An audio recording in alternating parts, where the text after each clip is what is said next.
চুঁচুড়ায় China সুতোয় গলা কাটল যুবকের। সুতো পেঁচিয়ে পড়ে গিয়ে আহত তার 2 বছরের শিশুও। ছোটদের ঘুড়ি ওড়াতে চায়না সুতো না দেওয়ার আবেদন করলেন আহত যুবক। চুঁচুড়ার রথতলা এলাকায় সোমবার সকালে পিকু চক্রবর্তী নামে এক যুবক তার 2 বছরের শিশুকে নিয়ে দোকানে যাচ্ছিলেন। সেই সময় ঘুড়ি ওড়াচ্ছিল কয়েকজন বালক। রাস্তার উপর ঝুলতে থাকা চায়না সুতো গলায় আটকে যায় তার। গলায় সুতো পেঁচিয়ে অনেকটা কেটে যায়। বাইক নিয়ন্ত্রণ হারিয়ে পড়ে যান। গুরুতর আহত হন তিনি ও তার শিশু সন্তান। রথতলায় একটি শিশুদের স্কুল আছে। স্থানীয়রা এবং স্কুলের কিছু অভিভাবক দ্রুত ছুটে এসে আহত বাবা ও শিশুকে উদ্ধার করে নিকটবর্তী একটি চিকিৎসা কেন্দ্রে নিয়ে যান। প্রাথমিক চিকিৎসার পর দুজনকে বাড়ি ফিরিয়ে আনা হয়। আহত যুবক বলেন, অল্পের জন্য রক্ষা পেয়েছে। যে বালকরা চায়নার সুতো দিয়ে ঘুড়ি ওড়াচ্ছে তাদের অভিভাবকরা ওই সুতো কেনা থেকে বিরত থাকুন। পিকুবাবুর স্ত্রী মৌপালি গাঙ্গুলি বলেন, আমার স্বামী আর সন্তানকে রক্তাক্ত অবস্থায় বাড়ি ফিরে আসতে দেখি আতঙ্কিত হয়ে পড়ি। এই দৃশ্য মায়ের পক্ষে সহ্য করা কঠিন। প্রশাসন এবং সকল অভিভাবকের কাছে আমার অনুরোধ, এই ধরনের সুতো যেন আর কোনো শিশুর হাতে না ওঠে। চায়না সুতোয় এর আগেও দুর্ঘটনা হয়েছে। মৃত্যু পর্যন্ত হতে পারে এমন সুতোয় ঘুড়ি ওড়ানো বিপজ্জনক। তবু কেনা বিক্রি বন্ধ হয় না। প্রশাসন থেকে অভিযান চালিয়ে ধরপাকড় করা হলেও চায়না সুতো পুরোপুরি বন্ধ করা যায়নি। তাই বারবার ঘটছে এমন দুর্ঘটনা। আপনার স্বামীর এরকম অবস্থা কি দেখলেন, কি বুঝলেন?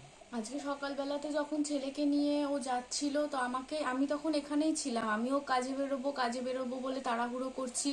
এমন সময় এরকম ঘটনাটা স্কুলের সামনে, ওখানে বাচ্চারা একদম ছোট্ট বাচ্চাদের স্কুল, ওখানে একদম ছোট্ট নার্সারি কেজির বাচ্চারা পড়ে।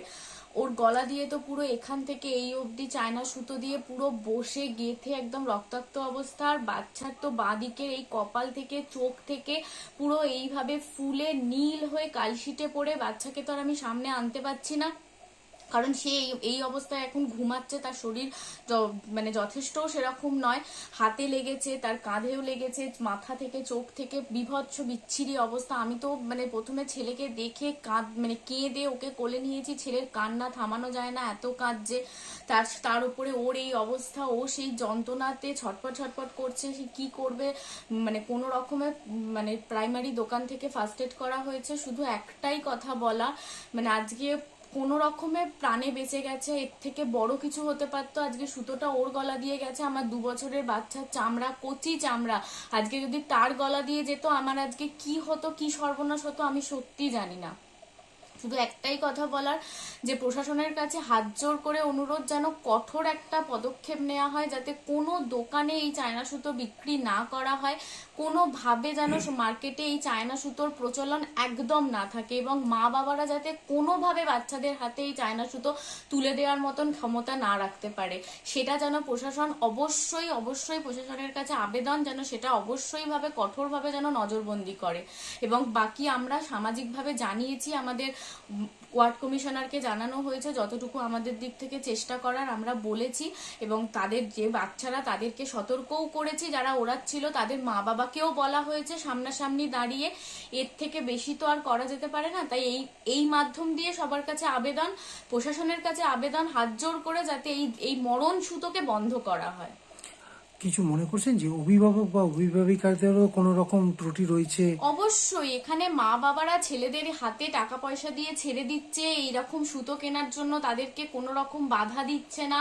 বাড়ি থেকে বেরিয়ে গিয়ে তারা এই সুতো নিয়ে কোথায় ঘুরে ওড়াচ্ছে, কি করছে, তাতে মা বাবারাও কোনো রকম ধ্যান রাখছে। যে আমি আমার ছেলেকে ছেড়ে গলাটা ধরতে গিয়ে সে দুজনেই পড়ি, এবং সেই টাইমে স্কুলের যে গার্জিয়ানরা ছিলেন তারা আমাদের এসে ওখান থেকে তোলেন, এবং আমার ছেলে চোখের একটা সাইড অনেকটা ফ্র্যাকচার হয়েছে, এবং আমার গলায় এইখান থেকে এই বরাবর পুরো চায়না সুতো একদম গেঁথে বসে গেছিল। তো সেখান থেকে আমি তো কি করব বুঝে উঠতে পারছিলাম না। তখন ছেলের জন্য আমি নিজেরটা বুঝতে পারিনি। তখন ছেলেকে নিয়ে পরে আমি যখন দেখি যে আমার গলা দিয়ে খুব রক্ত বেরোতে শুরু করে, তো আমি ওখানে একটা প্রাথমিক দোকান আছে, সেখান থেকে ফার্স্ট এড করাই। এবং সৌমিত্র সিংহের report, Hooghly TV. Like, share, subscribe করুন হুগলি টিভি। খবর এখন বুক পকেট।